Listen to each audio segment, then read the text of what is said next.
At the same time light హార్టెడ్గా చూసి అలవాటు మిమ్మల్ని. అందుకే ఇది కూడా చేస్తున్నాను. సో అన్నీ చేస్తాం, మళ్ళీ నెక్స్ట్ మళ్ళీ ఇది రిపీట్ అవ్వదు. Then will be something else లాగా. సో ఎలా ఉండింది భాష అది నేర్చుకోవడం? ఈ పర్టికులర్ ఇక్కడే ఉన్నాను కదా 30 ఏళ్ళ నుంచి భాష నేర్చుకోవడం తెలుసు. అంటే అలా కాదు, ఆ యాస రావాలిగా. ఆ యాస కొంచెం డైరెక్టర్ బాగా నేర్పించాడు, డబ్బింగ్లో చెప్పేవాడిని. సో ఆల్మోస్ట్ కొంత మ్యాచ్ అయ్యింది. పక్కనే ఆయన సుధాకర్ రెడ్డి గారు, బలగం ఆయన.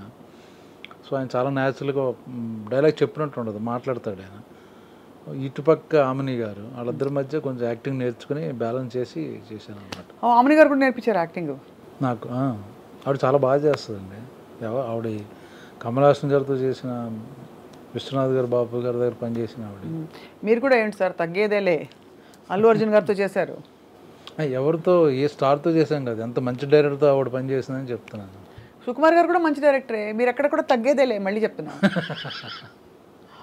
అంటే మీ మంచితనం, I'm just trying to complement you on behalf of the viewers, because మీరు ఒక లాంగ్ కెరియర్లో సస్టైన్డ్ పర్ఫార్మెన్స్ ఇస్తూ కొనసాగారు మీరు. So how do you feel looking back? అరే ఇంకా ఇది చేయలేదు, బాగా ఎన్రోల్ చేస్తాను రా, ఇలా రకరకాల ఫీలింగ్స్ వస్తాయి కదా, అలా ఏమైనా వచ్చాయి మీకు? Actually to be frank, I'm just average యాక్టర్ని అని అనిపిస్తుంది మీకు. కానీ ఎందుకంటారా మాట చెప్పండి, తర్వాత నేను చెప్తా. కానీకి చాలా కొంత యాక్టర్ని, కొంత క్యారెక్టరైజేషన్లు, కొంత క్యారెక్టర్లు చేసిన విధానం చూస్తే అందులో మనం చేసింది ఎంత అనిపిస్తుంటుంది. కానీ అలా వస్తే మీరు చేస్తారు కదా, రాలేదు కదా. ఏదైనా సరే వస్తే మీరు చేస్తారు కదా. ఏమో ఇప్పుడు మీరు చేసిన మోస్ట్ డిఫికల్ట్ రోల్ చెప్పండి మీ కెరియర్లో. చూసారు, ఆలోచిస్తున్నాను. అంటే అంత డిఫికల్ట్ రోల్ చేయలేదండి. అంటే అలా కాదు, మీకు అన్నీ ఈజీగా చేశారని అర్థం. చూసారా ఇక్కడ స్వప్న దిస్ సైడ్. చెప్పండి సార్, నిజంగా చెప్పండి. నేను నిజంగా నాకు తెలియదు, ఏం కష్టపడ్డా అంటే అన్ని సినిమాలు కష్టపడతాను. కొన్నిసార్లు ఫిజికల్గా కష్టపడాల్సి వస్తుంది. ఇప్పుడు సింధూరం చాలా హార్డ్ వర్క్, అది ఆ కైండ్ ఆఫ్ సినిమాలు. అవును. సో ఫన్ అనేది మోస్ట్లీ కంఫర్టబుల్ జోన్, కామెడీ లేదు. సో మనం ఎక్కువ కష్టపడేది ఏంటంటే ప్రాక్టికల్గా, ఫిజికల్గా స్క్రీన్ మీద ఏం కష్టపడుతున్నాం అంటే అది కష్టం అనిపిస్తుంది. కానీ ఒక బ్రహ్మాజీ గారు ఒక మాట అంటారు, మీరు ఇంత ఎక్స్పీరియన్స్ గడిచారు, ఇప్పుడు అందులో ఇలాంటి క్యారెక్టర్స్కి మీరు ఐడియల్గా స్లాట్ అయిపోయారు. అంటే ఈ supporting and slightly light hearted comedy రోల్స్లో. సో మీకు ఏజ్ ఎలాగో పెరగలేదు, కాలక్రమంలో మీ ఏజ్ అయినా పెరిగిందా? పెరుగుద్దిగా. అంటే డిమాండ్ చేసే స్థితికి వచ్చారు మీరు? డిమాండ్ నేను ఎప్పుడు చేయను, ఎప్పుడు అంత అటు ఇటు కంఫర్టబుల్గా వెళ్ళిపోతాను. What ever it is, you just take up the opportunity and it's not important that much. దానివల్ల మేబీ ఒక 10% పెరుగుద్ది తప్పించి, నాకు ఆ సినిమా నచ్చి ఆ మనుషులు నచ్చితే ఐ విల్ డూ, అది ఇంపార్టెంట్ నాకు. అంబియన్స్, ఆ వాతావరణం, వాళ్ళతో పనిచేయడం ఇష్టం అనుకుంటే నో ప్రాబ్లం. లెక్క పెట్టారా ఎన్ని సినిమాలు చేశారు ఇంతవరకని? 275, మేబీ 300, ఐ డోంట్. అబ్బా అనుకుంటా. 275 సినిమాల్లో చూపించి ఇంకా మీరు కంటిన్యూ అవుతూ, గ్రేట్ అచీవ్మెంట్ కదా బ్రహ్మాజీ. వెళ్ళిపోమంటారు ఇప్పుడు? చిచ్చి అస్సలు వెళ్ళమని కాదు, ఇంకా పుష్ప 3లో మీరు ఉండాలి కదా. పుష్ప 3లో ఉన్నాను, సలార్ 2లో ఉన్నాను. మరి ఇంకే ఎలా వెళ్తారు మీరు?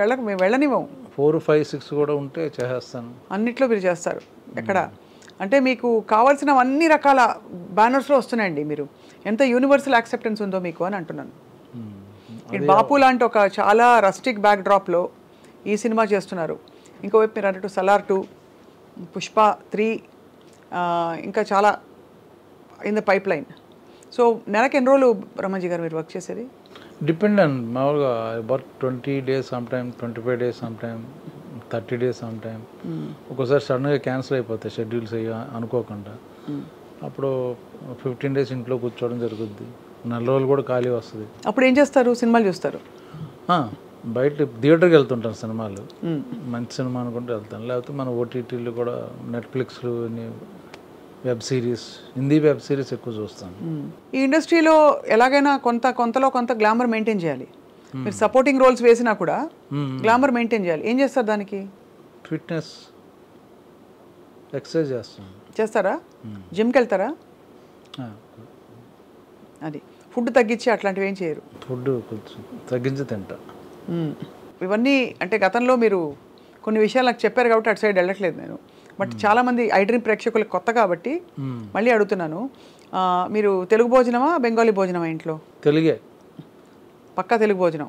అంటే ఇప్పుడు అంతా వైట్ రైస్ వద్దు, అదొద్దు, ఇదొద్దు, కట్ చేసి ఈ మధ్య కొంచెం వైట్ రైస్లు అన్ని పక్కన పెట్టి బ్రౌన్ రైస్ లాంటిది కొంచెం మితంగా కొంచెం ఆ విధంగా తింటూ మెయింటైన్ చేస్తాం. బట్ ఇట్స్ లిమిటెడ్గా. అది ఇంతవరకు ఈ మధ్య చేసిన ఫిల్మ్స్లో what was the character you enjoyed so much?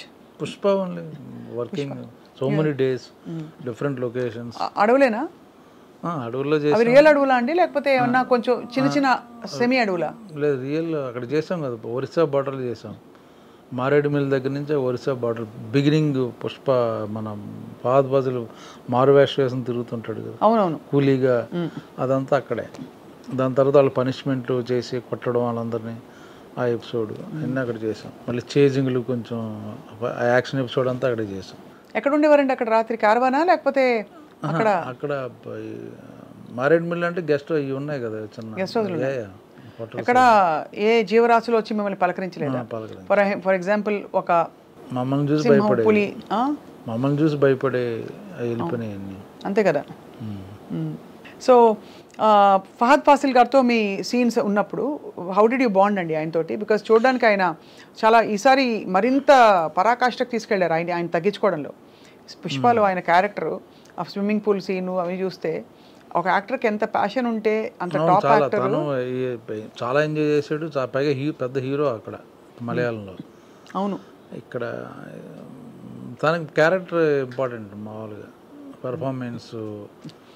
ఎందుకంటే కుప్పరాజు గారు మీతోనే ఆయన సీన్స్, ఆయన అప్పటికప్పుడు డైలాగులు మార్చు, నో ప్రాంప్టింగ్ ఆయనకి ఎక్కడ సినిమాలు పక్కనే. బికాజ్ ఆఫ్ సింగ్ సౌండ్ వలన అక్కడికక్కడ రికార్డ్ అవుద్ది కాబట్టి డబ్బింగ్ తనే డబ్ చేశాడు, తనే తెలుగు నేర్చుకుని తనే మాట్లాడాడు. అప్పటికప్పుడు మార్చిన అప్పటికప్పుడు 2-3 లైన్లు ఎక్స్ట్రా ఉంటేనే మళ్ళీ అదే ప్రాక్టీస్ చేశాడు. చాలా డెడికేటెడ్ యాక్టర్. వేరే లాంగ్వేజ్కి వచ్చి మాట్లాడడం అంటే చాలా కష్టం అది. బన్నీతో మీ సీన్స్? నాకు ఆయన డైరెక్ట్గా ఏమి లేవు, కానీ ఆయన దరిదాపులో కూడా రాలేదు. అయితే ఆయన కలిసేవాళ్ళం సెట్లో, బట్ మాకు ఆపోజిట్ ఆయన పైన ఒకటి ఇంటర్వెల్స్ అటుంటే మేము కింద ఉండేవాళ్ళం. అది ఒక్క సీనే పైన కింద. మిగతా ఇంటర్వెల్ సీన్ ఎపిసోడ్లోనే మేము ఇద్దరం ఎదురుగా ఉంది, మిగతా చోట కాంబినేషన్ లేవు కదా. మేము ఆయన ప్లాన్ వేస్తుంటే మేము ఎలా చెడగొట్టామని తిరుగుతుంటాం. అవునా? ఏ విధంగా? ఫర్ ఎగ్జాంపుల్ సినిమాలో ఆయన అదే చేసేదని మేము ఎలాగే చేయడం.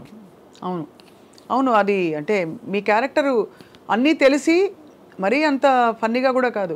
ఇతనికి తెలుసు కానీ బతక నేర్చడానికి ఇక్కడ తెలియనట్టు ఇలా చేస్తున్నాడని చెప్పి అందిస్తున్నట్టే కనిపించారు. కాబట్టి they didn't show you as, in fact మీరు తెలివైన వాళ్ళగా చూపించారు మిమ్మల్ని ఈ సినిమాలో క్యారెక్టర్.